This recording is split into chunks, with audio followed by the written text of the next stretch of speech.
Hey guys, Jackie here from Creative Inspirations. Today I will be reading from the book of Mark, chapter 3. Let's get started.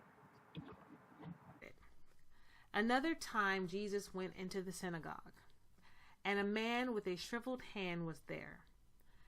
Some of them were looking for a reason to accuse Jesus, so they watched him closely to see if he would heal him on the Sabbath. Jesus said to the man with the shriveled hand, "Stand up in front of everyone." Then Jesus asked them, "Which is lawful on the Sabbath? To do good or to do evil? To save life or to kill?" But they remained silent.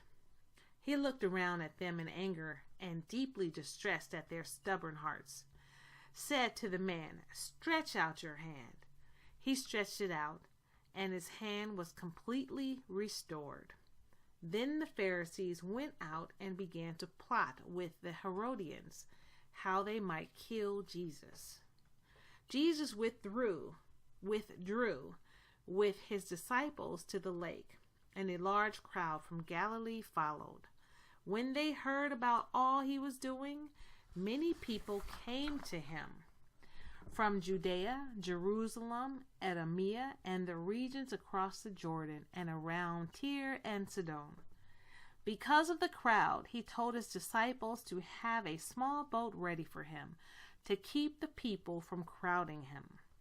For he had healed many, so that those with diseases were pushing forward to touch him. Whenever the impure spirits saw him, they fell down before him and cried out, "You are the Son of God." But he gave them strict orders not to tell others about him. Jesus went up on a mountainside and called to him those he wanted, and they came to him.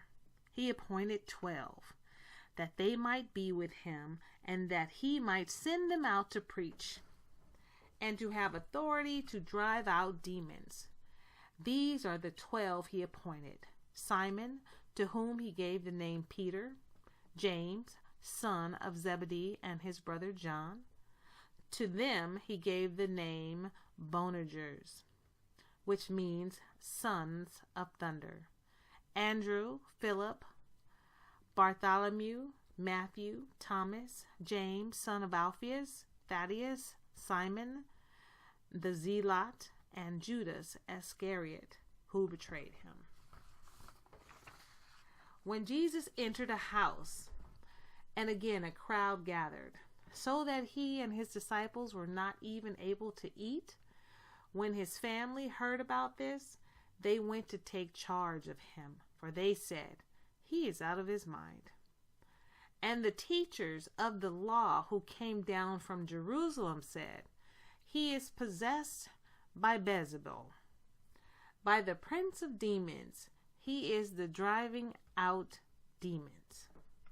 So Jesus called them over to him and began to speak to them in parables. "How can Satan drive out Satan? If a kingdom is divided against itself, that kingdom cannot stand. If a house is divided against itself, that house cannot stand. And if Satan opposes himself and is divided, he cannot stand. His end has come.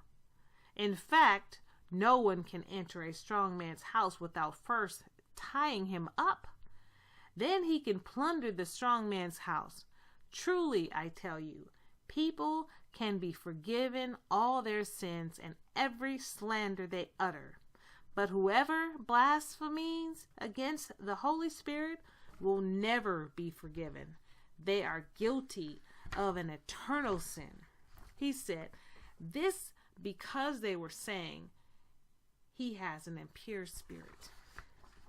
I'm going to reread that. He said this because they were saying he has an impure spirit. Then Jesus' mother and brothers arrived, standing outside. They sent someone in to call him.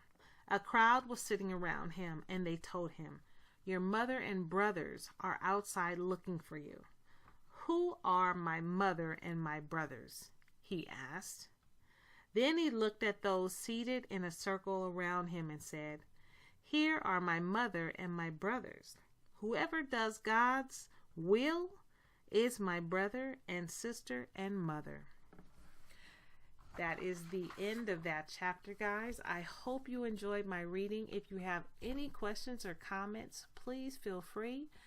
If you have any criticism, please feel free. I am just here trying to read the Bible so other people that may not be able to read it can hear it. Thank you so much. I appreciate you guys for listening. Have a blessed day.